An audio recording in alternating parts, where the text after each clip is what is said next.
Cek. Oke, kita masuk pada pola-pola menurut organ-organ internal. Jadi kita nanti akan membahas mengenai organ-organ dalam dan pola-pola atau sindrom-sindrom yang terjadi pada organ internal. Yang kemarin yang pada video sebelumnya kita itu sudah mempelajari pola-pola menurut 8 prinsip, kemudian menurut Qi, zalir, dan darah. Nah, itu untuk melengkapi penggolongan sebelumnya itu akan dilengkapi pada pola-pola menurut organ-organ internal. Jadi kalau kemarin misalnya hanya kosong atau hanya penuh secara umum, nantinya akan pada pola-pola menurut organ internal ini akan lebih spesifik lagi, ditambahkan suatu organ yang terlibat. Misalnya kosongnya itu ada pada jantung, kosongnya ada pada ginjal, ada kekosongan di ginjal, atau ada kelebihan di liver. Nah, itu kan nantinya akan lebih spesifik, terutama untuk metode atau prinsip pengobatannya. Karena tidak memungkinkan kalau hanya memakai 8 prinsip, itu terlalu umum.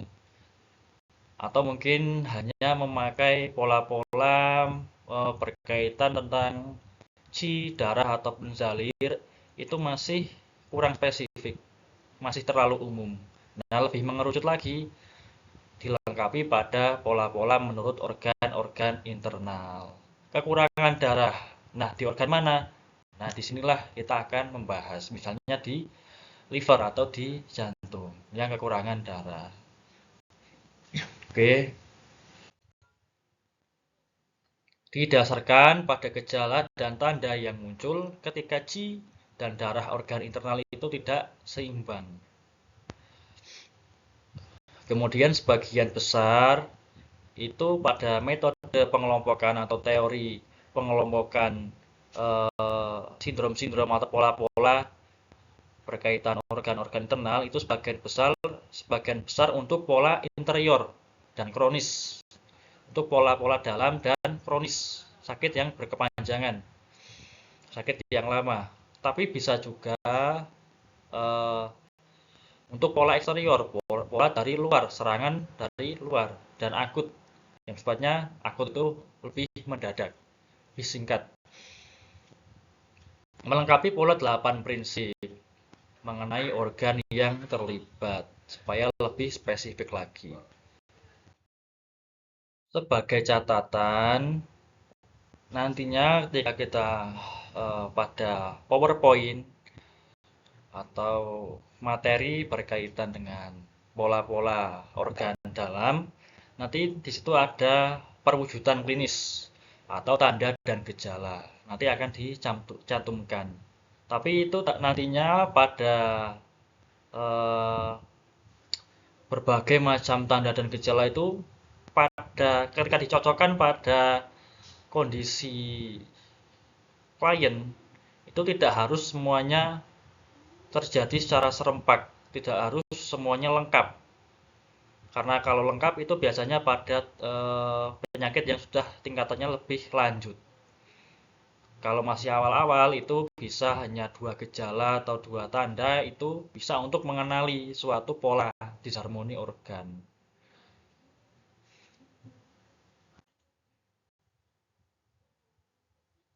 Nah, dan juga kita perlu memahami bagaimana tanda dan gejala itu bisa muncul.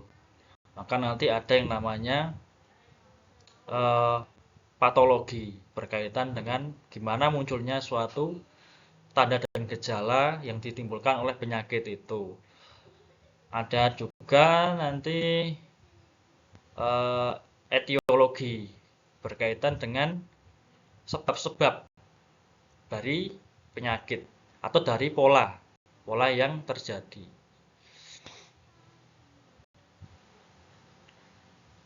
Jadi tidak hanya mencocokkan yang ada di materi kemudian dicocokkan dengan eh, apa yang terjadi pada pasien atau klien. Nah, tidak seperti itu, tapi harus memahami juga bagaimana tanda dan gejala itu bisa muncul, kemudian mereka itu bisa saling berinteraksi, berhubungan satu sama lain sehingga kemudian membentuk suatu pola. Nah, itu harus juga dipahami.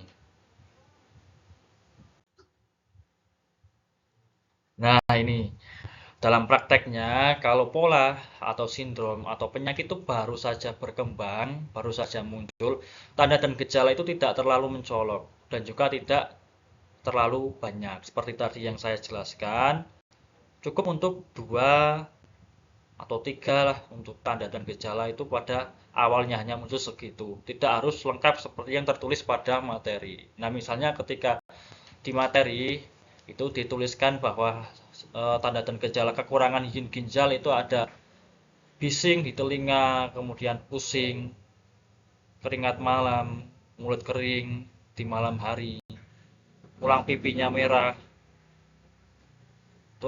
merah, kemudian insomnia, sakit punggung bawah, lidahnya merah mengelupas, kemudian nadinya kosong, mengambang dan deras.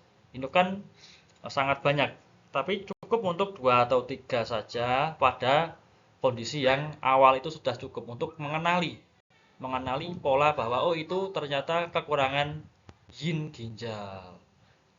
Misalnya keringat malam, kemudian eh, insomnia, sakit punggung bawah itu sudah cukup lah untuk mengenali bahwa oh itu ternyata kekurangan yin ginjal. Maka nanti tertulis juga ada gejala-gejala utama atau gejala kunci.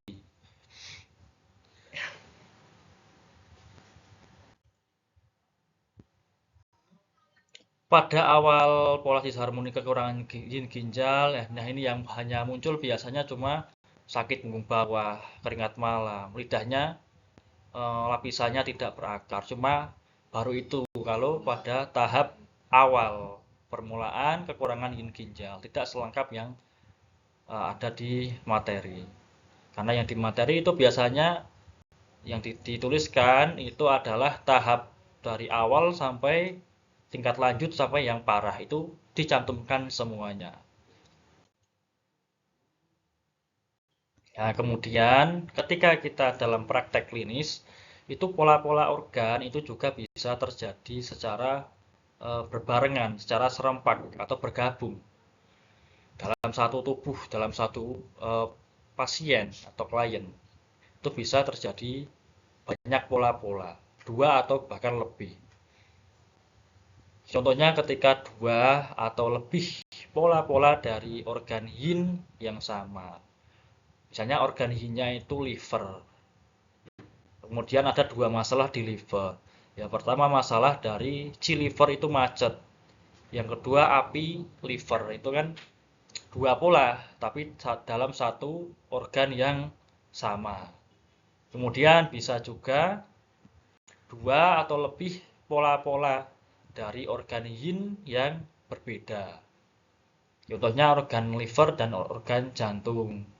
Livernya ada api, jantungnya juga ada api. Ini kan berarti ada 2 pola yang berbeda di organ yang berbeda juga. Itu bisa terjadi. Kemudian 1 atau lebih pola organ yin dengan 1 atau lebih pola organ yang. Satunya yin, satunya yang. Satunya organ yin, satunya organ yang. Misalnya kekurangan chi limpa. Limpa itu kan organ yin. Kemudian panas lembab di kandung kemih, organ yang. Nah, itu bergabung atau ada di dalam satu kasus yang dialami klien. Itu bisa juga terjadi. Kemudian pola interior dan pola eksterior. Jadi menjadi sebuah gabungan di tubuh seseorang. Terjadi ada pola interiornya dan ada pola eksteriornya. Misalnya penyimpanan dahak lembab di paru-paru, itu kan pola interior di organ. Di organ disebabkan karena kekurangan chi dari limpa dan juga bisa dari paru-paru. Sehingga menghasilkan dahak, dahaknya tersimpan di paru-paru. Itu pola interiornya. Kemudian pola eksteriornya itu serangan eksterior, serangan luar, dingin angin yang menyerang paru-paru. Kemudian keduanya itu terjadi pada sebuah atau seorang klien. Kemudian pola organ interior dan pola saluran atau pola meridian. Jadi pola di organ dalam dan pola di luar tubuh di meridian-meridian. Misalnya kekurangan Ci paru-paru. Itu kan pola organ dalam. Dan sindrom sumbatan menyakitkan di saluran usus besar. Ada nyeri di saluran usus besar. Nah ini di bagian tangan seperti pada gambar ini. Di bagian luar tubuh, di kulit sampai di otot.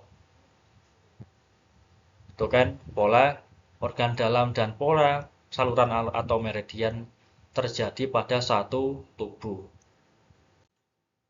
Nah,